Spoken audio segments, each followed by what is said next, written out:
Guys अपनी screen पर देख सकते हैं प्रिजनर्स ऑफ वॉर पीओडब्ल्यू जो कि मॉक टेस्ट फॉर इंडिया 2021 के लिए शेड्यूल किया गया है 3 नवंबर, 6 नवंबर, 8 नवंबर, 10 नवंबर, 12 नवंबर। टाइमिंग रहता है डेली सुबह 10 बजे। जैसे कि 3 नवंबर का तो एंड हो गया, खत्म हो गया, लेकिन 6, 8, 10 और 12 बचे हुए हैं, तो इनरोल कर सकते हैं। स्कैन करके आपकी स्क्रीन पर दिख रहा होगा, ठीक है ना।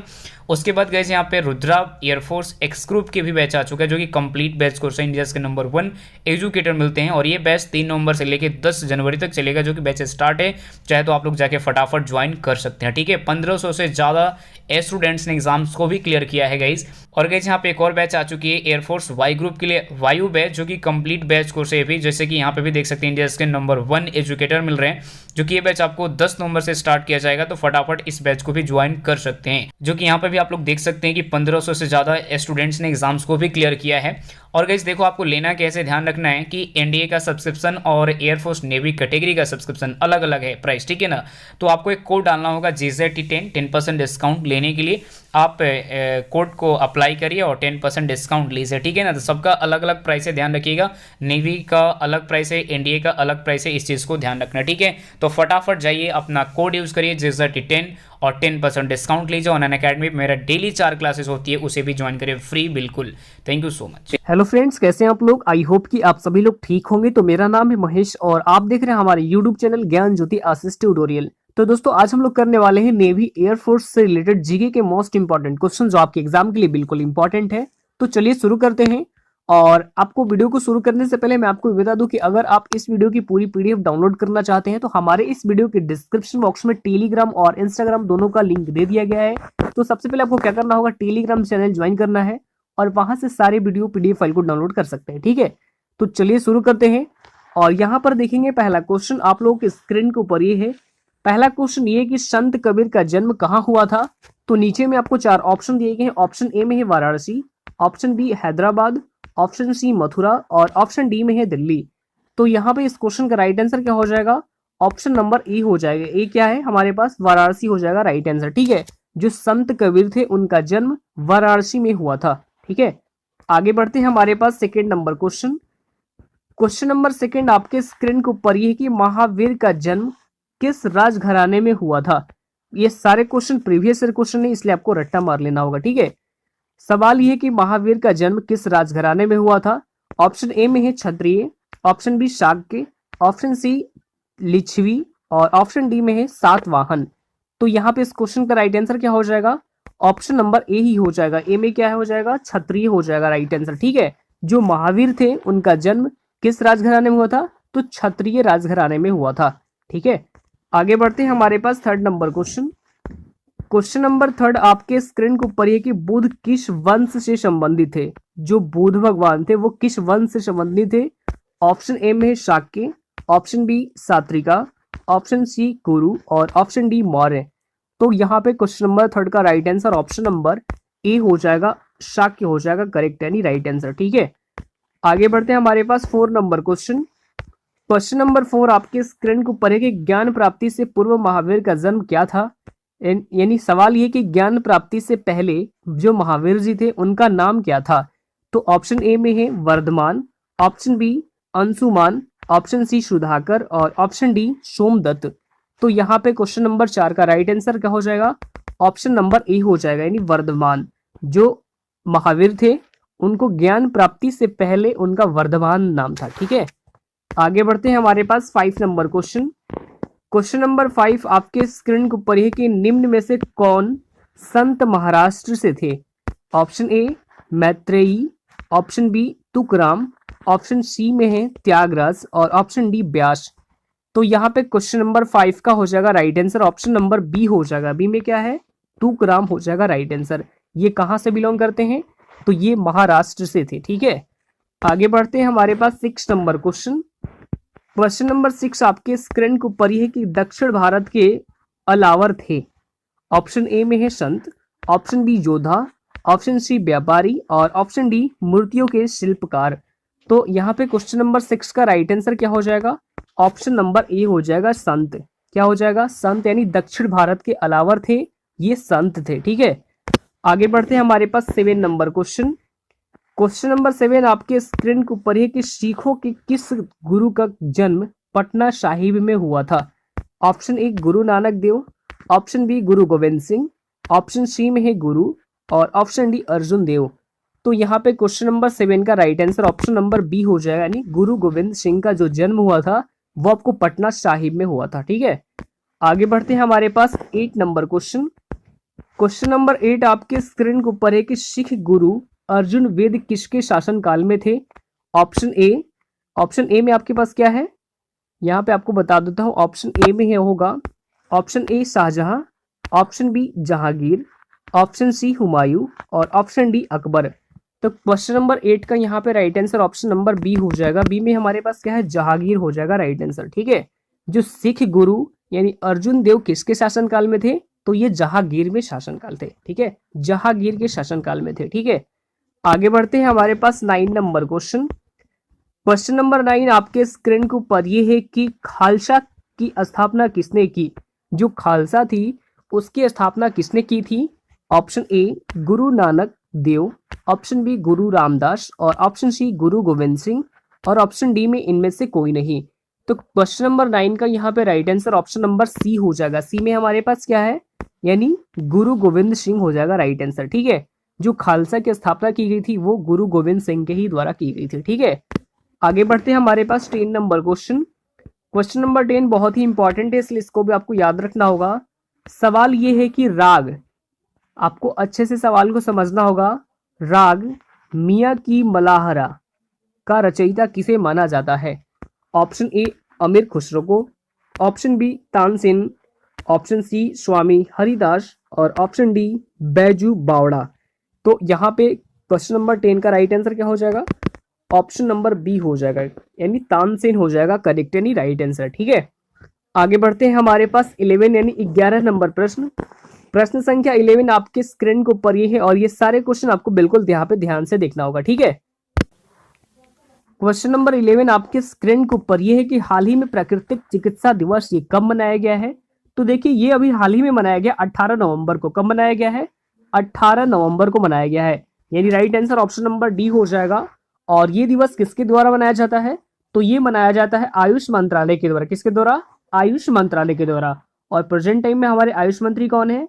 तो ये है श्रीपद यशो नायक और इनकी कॉन्स्टिट्यूंसी है नॉर्थ गोवा। ठीक है, तो ये भी आपको यहाँ पे याद रखना होगा।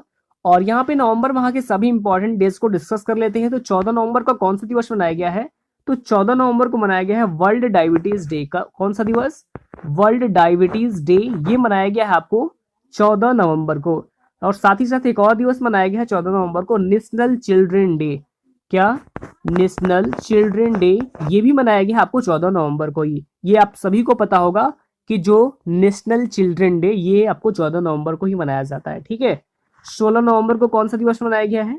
तो 16 नवंबर को मनाया गया है नेशनल प्रेस डे, जबकि वर्ल्ड प्रेस फ्रीडम डे ये मनाया जाता है 3 मई को। कब मनाया जाता है? 3 मई को मनाया जाता है। क्या? वर्ल्ड प्रेस फ्रीडम डे ये आपको 3 मई को मनाया जाता है और ये 16 नवंबर को आपको नेशनल प्रेस डे मनाया जाता है। ठीक है, 17 नवंबर को कौन सा दिवस मनाया गया है? तो 17 नवंबर को मनाया गया है international students day. International students day ये आपको 17 नवंबर को मनाया गया है। जबकि आपको बता दूं कि जो वर्ल्ड स्टूडेंट्स डे होता है ये आपको 15 अक्टूबर को मनाया जाता है। कब मनाया जाता है? 15 अक्टूबर को। तो ये सारे ही डेज आपको यहाँ पे याद रखने होंगे। ठीक है, अब आगे बढ़ते हैं हमारे पास नेक्स्ट क्वेश्चन। क्वेश्चन नंबर 12 आपके स्क्रीन के ऊपर ही है और ये भी क्वेश्चन आपके एग्जाम के लिए बिल्कुल इंपॉर्टेंट है, तो इसको भी आपको यहाँ पे ध्यान से देखना होगा। क्वेश्चन नंबर 12 आपके स्क्रीन के ऊपर ये है कि हाल ही में Prof N Bhaduri memorial lecture award 2020 से किसे सम्मानित किया गया है? तो देखिए ये भी क्वेश्चन आपके एग्जाम के लिए तो और भी इंपॉर्टेंट है। तो ये अभी हाल ही में सम्मानित किए गए हैं डॉक्टर संसुता कर को। किसको?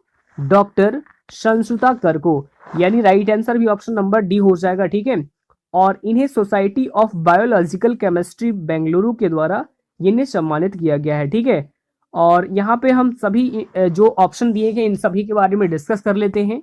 तो जो रस्किन बॉन्ड है जो ऑप्शन नंबर ए में दिया गया है, तो रस्किन बॉन्ड इन्हें अभी हाल ही में Tata literature life time achievement award से भी नवाजा गया है। और यहाँ पे हम बात कर लेते हैं यदि एस हरीश के बारे में, तो एस हरीश एक मलयालम लेखक हैं जिन्हें भी हाल ही में जेसीबी साहित्य अवार्ड से नवाजा गया है। ठीक है, अब यहाँ पे हम बात करते हैं हरिहरन के बारे में। तो इन्हें अभी हाल ही में मलयालम सिनेमा के लिए आजीविका योगदान के लिए आईसी नहीं, जेसी डेनियल अवार्ड से नवाजा गया है। तो ये भी आपको यहाँ पे याद रखना होगा, ठीक है। आगे बढ़ते हैं हमारे पास 13 यानी 13 नंबर प्रश्न। प्रश्न संख्या 13 आपके स्क्रीन के ऊपर ये है और ये भी क्वेश्चन बिल्कुल इंपॉर्टेंट है।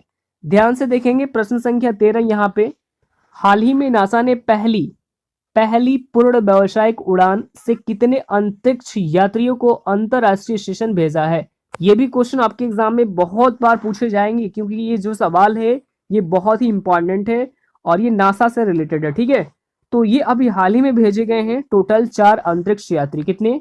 टोटल 4 अंतरिक्ष यात्री, ठीक है।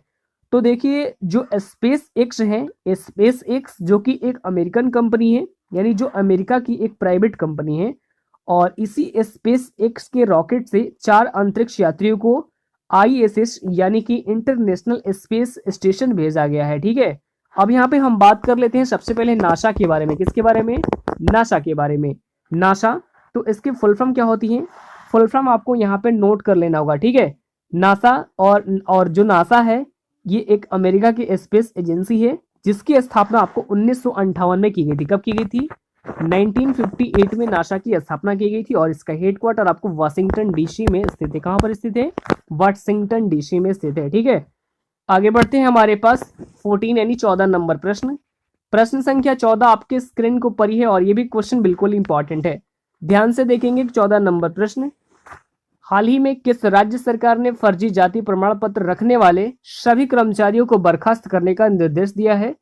तो आपको बता दूं कि ये जो किया गया है, ऐसा निर्देश अभी हाल ही में किया गया है छत्तीसगढ़ गवर्नमेंट के द्वारा। किसके द्वारा? छत्तीसगढ़ गवर्नमेंट के द्वारा, ठीक है। तो देखिए छत्तीसगढ़ के जो मुख्यमंत्री हैं जिनका नाम है भूपेश बघेल जी, इन्होंने ये ऐलान किया है कि जिसके पास भी फर्जी कास्ट सर्टिफिकेट यानी कि फर्जी जाति जो प्रमाण पत्र है और फर्जी जाति प्रमाण पत्र के आधार पर वो सरकारी पदों पर कार्यरत है, उन सभी कर्मचारियों को बर्खास्त करने का फैसला किया गया है छत्तीसगढ़ गवर्नमेंट के द्वारा। तो हम यहाँ पे हम बात कर लेते हैं छत्तीसगढ़ के बारे में। तो जो छत्तीसगढ़ है इसकी राजधानी क्या है? तो छत्तीसगढ़ की राजधानी है रायपुर। रायपुर छत्तीसगढ़ की राजधानी है। मुख्यमंत्री है भूपेश बघेल, जबकि राज्यपाल है अनुसुईया उइके, ठीक है। और छत्तीसगढ़ उच्च न्यायालय के मुख्य न्यायाधीश ये हैं PR रामचंद्रन मेनन। तो ये भी आपको यहाँ पे याद रखना होगा, ठीक है। आगे बढ़ते हैं हमारे पास 15 यानी 15 नंबर क्वेश्चन। क्वेश्चन नंबर 15 आपके स्क्रीन के ऊपर ये है कि हाल ही में गठित रिजर्व बैंक इनोवेशन हब के अध्यक्ष के रूप में किसे नियुक्त किया गया है? तो ये भी क्वेश्चन आपके एग्जाम के लिए बिल्कुल इंपॉर्टेंट है, तो इसको भी आपको यहाँ पे ध्यान से देखना होगा, ठीक है। तो ये अभी हाल ही में नियुक्त किए गए हैं कृष गोपाल कृष्णा। किसको? कृष गोपाल कृष्णा को, ठीक है। तो देखिए जो रिजर्व बैंक ऑफ इंडिया है, इसने अभी हाल ही में RBIH का गठन किया है। और क्यों किया है? तो वित्तीय जो क्षेत्रों में यानी जो इनोवेशन करता है, यानी कि जो नवाचार को बढ़ावा देने के लिए, जिसका नाम क्या है? Reserve bank of innovation hub. और इसमें टोटल 10 सदस्य होंगे और 10 में से एक अध्यक्ष होंगे, बाकी 9 मेंबर होंगे, ठीक है। और इसी के जो अध्यक्ष बने हैं ये बने हैं कृष गोपाल कृष्णा, ठीक है। और अब यहाँ पे हम बात कर लेते हैं RBI के बारे में। किसके बारे में? रिजर्व बैंक ऑफ इंडिया के बारे में। तो देखिए इसकी स्थापना की गई थी 1 अप्रैल 1935 को। हेडक्वार्टर स्थित है मुंबई महाराष्ट्र में। और प्रेजेंट टाइम में इसके जो वहाँ के गवर्नर हैं वो है शक्तिकांत दास जी। कौन है? शक्तिकांत दास जी, जो RBI के क्या है? गवर्नर हैं अभी प्रेजेंट टाइम में, ठीक है। आगे बढ़ते हैं हमारे पास 16 यानी 16 नंबर प्रश्न। प्रश्न संख्या 16 आपके स्क्रीन को ऊपर है कि हाल ही में किस खिलाड़ी को टेनिस के 2020 ATP टूर नंबर 1 ट्रॉफी से सम्मानित किया गया है? ये भी क्वेश्चन आपके एग्जाम के लिए बिल्कुल इंपॉर्टेंट होंगे। तो ये अभी हाल ही में सम्मानित किए गए हैं नोवाक जोकोविच को। किसको? यानी राइट आंसर ऑप्शन नंबर क्या हो जाएगा? ए हो जाएगा, ठीक है। तो नोवाक जोकोविच जो कि सर्बिया से बिलोंग करते हैं। कहाँ से बिलोंग करते हैं? सर्बिया से बिलोंग करते हैं। मतलब ये कहा जा सकता है कि ATP रैंकिंग में ये पहले स्थान पर है। अब यहाँ पे जो ATP है ये क्या है? यानी कि इसकी फुल फॉर्म जो होती है वो होती है एसोसिएशन ऑफ टेनिस परफॉर्मेंस, ठीक है।